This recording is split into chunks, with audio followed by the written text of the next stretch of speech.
하나님의 말씀은 신명기 8장 2절에서 4절의 말씀이 되겠습니다.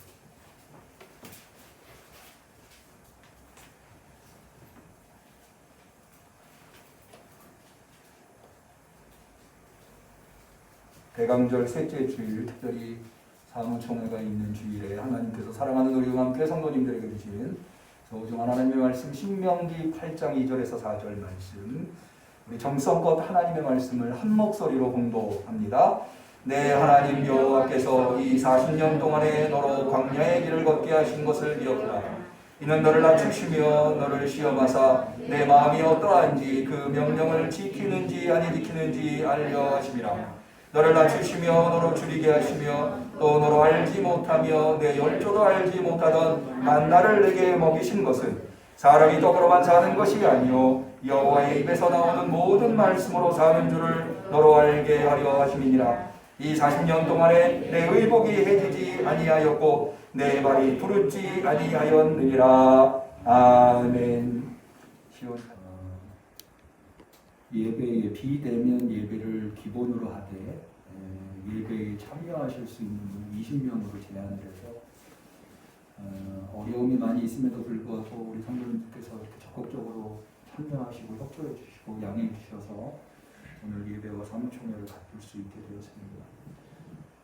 하나님의 은혜를 사모하는 우리 모든 성도님들, 예배에 나오신 분들뿐만 아니라 비대면 예배로 참여하신 모든 성도님들에게 오늘도 지난밤에 하늘에서 소복이 내리는 눈처럼 하나님의 은혜가 우리의 삶과 가정과 생업과 모든 것 위에 부족함이 없이 임하시기를 주님의 이름으로 간절히 축원합니다. 아무래도 오늘 가장 중요한 이벤트는 사무총회가 되겠죠. 올해 사무총회, 이번 사무총회가 몇 회 사무총회인지 혹시 아시나요? 예, 여러 차례 광고를 냈으니까는 잘 아실 텐데 60회입니다. 사무총회도 큰 이벤트입니다만 60회 사무총회를 하니까 더 뜻깊은 이벤트가 될 겁니다. 60이라고 하는 숫자를 우리 동양인들은 가벼이 생각지 않죠. 왜 한 인생에서도 12갑자가 한 번 돌아오는 60년을 환갑이라고 해서 인생은 60부터 새로운 인생의 출발이다. 저희 교회도 마찬가지인 것 같아요. 그냥 60회가 아니라 우리가 이제 사실은 이 60회라고 하는 것이 2020년도 12월에 하지만 2021년도를 계획하는 거기 때문에 2021년도는 우리 응암교회가 새로운 역사를 쓰는 한 해 아닙니까?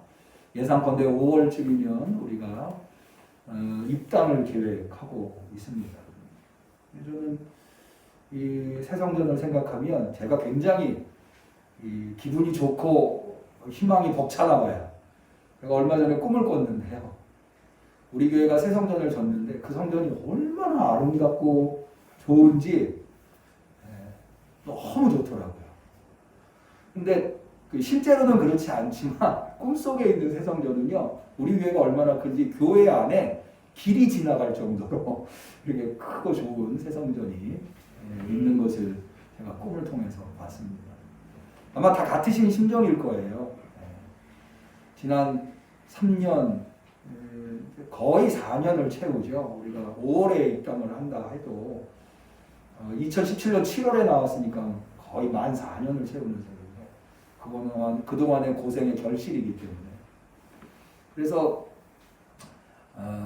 새성전이 되면 일단 예배 환경이랄지 여러 가지가 굉장히 좋아질 겁니다. 특별히 권사님들 3층까지 무릎이 안 좋으신데도 오르락내리락 하셔야 되는데 이제는 엘리베이터가 있어서 이렇게 편안하게 오실 수 있고 오늘 또 특히 눈이 와서 사실 지난 우리 응암동에 있을 때 눈만 오면 참 고생스러웠잖아요. 지금도 기억나는 게 정영숙 권사님 어느 주일인가 눈이 펑펑 내리는데 거기를 올라오시는데 못 올라오시니까는 이 신발에다 털신에다가 스타킹을 감으셔가지고 올라오시는 모습을 보고 제가 마음이 울컥한 적이 있는데 그렇게 참 고생들 많으셨는데 새성전은 그럴 걱정이 없을 것 같아요.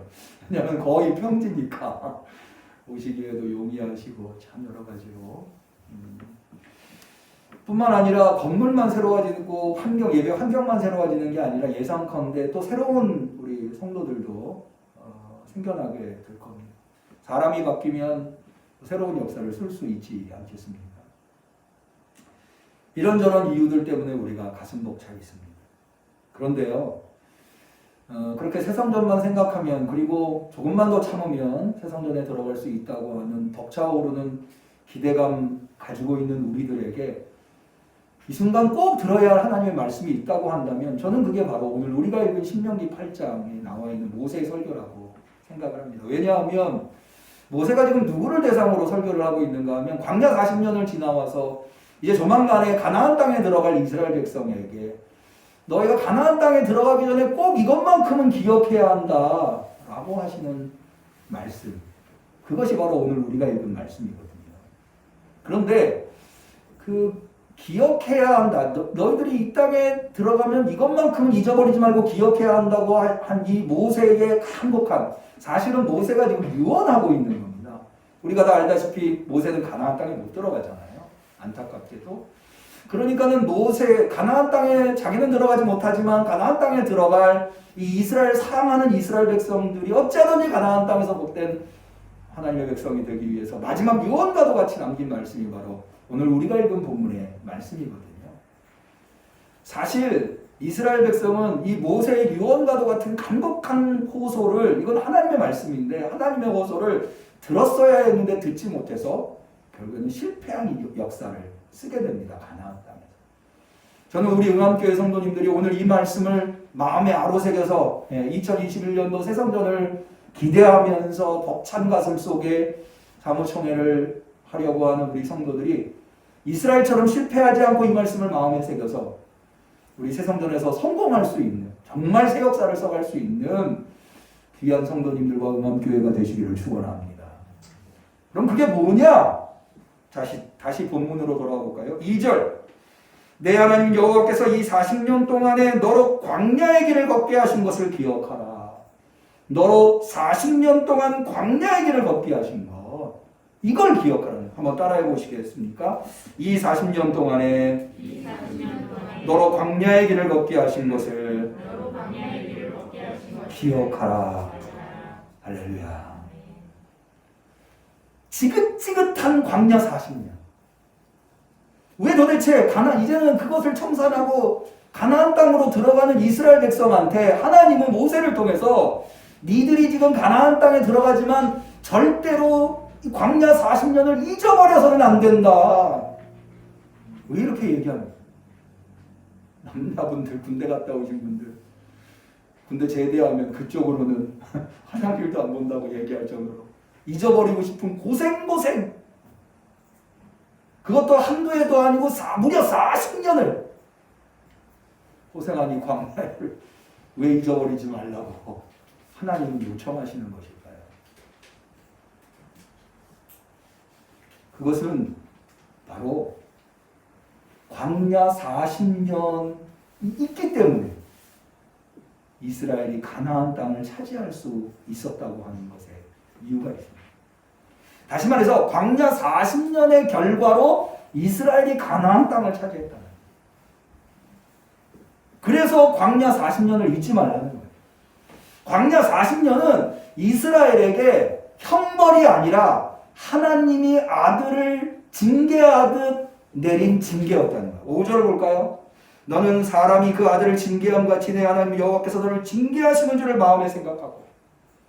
형벌이 아니에요. 가데스바네아에서 하나님을 배신했기 때문에, 하나님의 말씀에 불순종했기 때문에, 하나님을 불신했기 때문에 하나님이 40년의 광야 생활을 허락하신 것이 아니라 아비가 아들을 징계해서 뭔가 중요한 걸 가르쳐주기 위해서 징계하듯 하나님께서 계획이 다 있으시고 생각이 다 있으셔서 40년을 하셨다. 이스라엘이 광야 생활을 하게 했다는 거예요. 그러면 도대체 이스라엘이 광야 생활 40년, 가나안 땅에 들어가서 그 지긋지긋한 40년을 잊지 말아야 할, 그래서 꼭 배워야 할 것이 무엇이었을까요? 여러분, 가나안 땅이 가지고 있는 치명적인 위험이 있습니다. 그 땅은 젖과 꿀이 흐르는 땅, 그 땅은 풍요로운 땅이에요. 광야라면 완전히 다른 땅. 광야는 결핍이 있는 곳. 하나님의 은혜가 단 한 순간이라도 없으면 살아갈 수 없는, 하나님이 이끌어 주시지 않으면 단 한 걸음도 나아갈 수 없는, 그게 뭐예요? 만나죠. 하나님이 한 끼라도 만나를 내려주시지 않으면, 하루라도 만나를 내려주시지 않으면 살아갈 수 없어요. 하나님이 낮에는 구름기둥으로 밤에는 불기둥으로 인도해 주시지 않으면 한 걸음도 내디딜 수 없어요. 그게 광야였어요. 근데 가나안은 그렇지 않죠. 광야는 헤매고 돌아다녔지만 가나안은 정착하는 곳이었고, 광야는 먹을 것이 없는 곳이지만 여기는 먹을 것이 풍부한 곳이에요. 완전히 다른 상황인데도 불구하고 왜 하나님은 도대체 광야에 어떤 교훈이 가나안 땅에서 필요하길래 이걸 기억하라고 하는 걸까요? 그것은 바로 가나안이 가지고 있는 치명적인 위협이 있기 때문에, 그게 뭐냐 하면 바로 그들의 풍요로 말미암아 그들이 교만해지는 것. 자, 우리 다시 한 번 더 12절을 보죠. 내가 거기서 배불리고 아름다운 집을 짓고 거하게 되며 또 내 우양이 번성하여 내 은금이 중식되어 내 소유가 다 풍부하게 될 때에 두렵건대 내 마음이 교만하여 내 하나님 여호와를 잊어버릴까 하노라. 하나님을 잊어버릴 위험이 가나안 땅에 도사리고 있기 때문에, 광야에서는 하나님을 잊어버릴 수가 없었어요. 왜? 단 한 하루도 만나가 내리지 않으면 하늘을 바라볼 수밖에 없었어요. 어디를 나가려고 해도 하나님이 이끌어 주시지 않으면 한 걸음도 내디딜 수가 없었어요. 그래서 항상 하나님을 바라볼 수밖에 없어요. 그런데 가나안은 어때요? 그렇지 않아요. 하나님 안 봐도 어느 정도는 살아갈 수 있어요. 살아갈 집이 있었고 곳간에는 곡식이 있었어요. 그러다 보면 하나님 앞에서 교만해질 수 있다는 거예요. 하나님 은혜 없어도 심지어 어디까지 나갈 수 있는 줄 아십니까? 17절 한번 볼까요? 또 두렵건대 내가 내 마음에 이르기를 내 능과 내 손의 힘으로 내가 이 재물을 얻었다 할까 하노라. 하나님이 주신 게 아니라 내가 노력해서 얻은 거야. 뭐예요? 하나님 필요 없다는 얘기죠. 근데 아니에요. 가나안 땅도 하나님의 은혜 없으면 살아갈 수 없는 거죠. 하나님의 은혜 없으면 당장은 손에 쥐는 게 있을지 몰라도, 당장은 거할 집이 있을지 몰라도, 하나님의 은혜가 사라지면 그런 것들은 마치 마른 풀처럼 사라져버릴 거예요. 그게 바로 가나안 땅의 위험이에요. 하나님의 백성에게 좋은 것을 주면서도 불안한 마음이 있는 것이 그 좋은 것 때문에, 그 좋은 것을 주시는 하나님을 놓칠까 하나님은 걱정하시는 거예요. 그래서 하나님은 말씀하시는 거예요. 너 광야 40년 어떻게 살았는지 결코 잊어서는 안 돼. 가나안 땅이 아무리 기름지고 가나안 땅이 아무리 많은 것이 풍요로운 곳이어도 하나님의 은혜가 필요하다는 것은 광야나 가나안이나 다를 바가 없는 것이야. 너가 광야에서 오직 하나님의 은혜로 살았던 것처럼 가나안 땅도 역시 오직 하나님의 은혜만이 너를 살리고 너를 번영케 할 것이다. 너는 그걸 잊어버려서는 안 돼. 여기 오늘 우리가 읽은 본문 중에 하나님이 이런 말씀하십니다. 3절을 볼까요? 너를 낮추시며 너를 줄이게 하시며 또 너로 알지 못하며 내 열조도 알지 못하던 만나를 내게 먹으신 것은 사람이 떡으로만 사는 것이 아니요 여호와 입에서 나오는 모든 말씀으로 사는 줄을 너로 알게 하려 하십니다. 예수님께서 광야 시험 받을 때 하신 말씀입니다. 이거의 진의는 뭐냐면 이렇게 번역할 수 있습니다. 사람이 떡으로만 사는 것이 아니요 하나님의 모든 은혜로 말미암아 사는 거예요. 은혜 없으면 떡으로 사는 게 아니라는 거예요. 은혜로 산다는 거죠.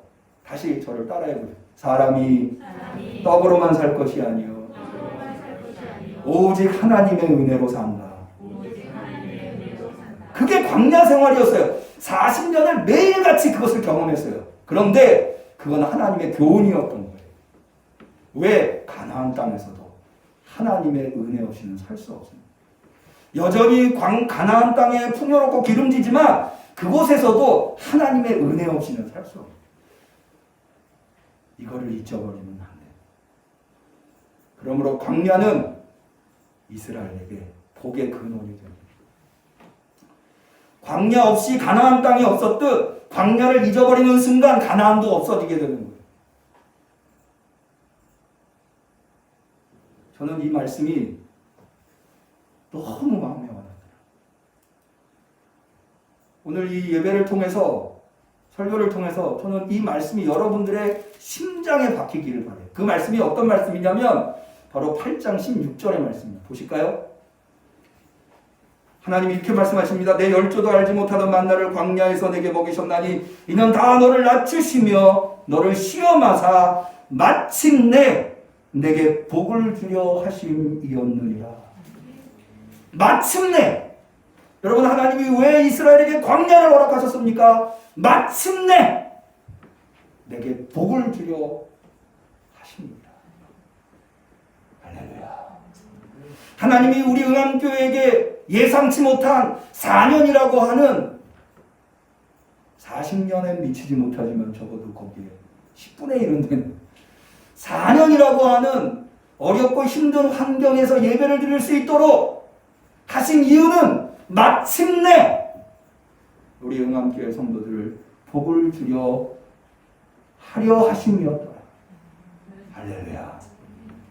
저는 이 마침내가 굉장히, 여러분 지금 이 자리에 있는 유튜브를 통해서 예배 드리시는 모든 성도님들을 포함해서 우리 응암교회는 마침내 하나님이 우리에게 복을 베푸시는 교회와 성도가 될 줄로 믿습니다.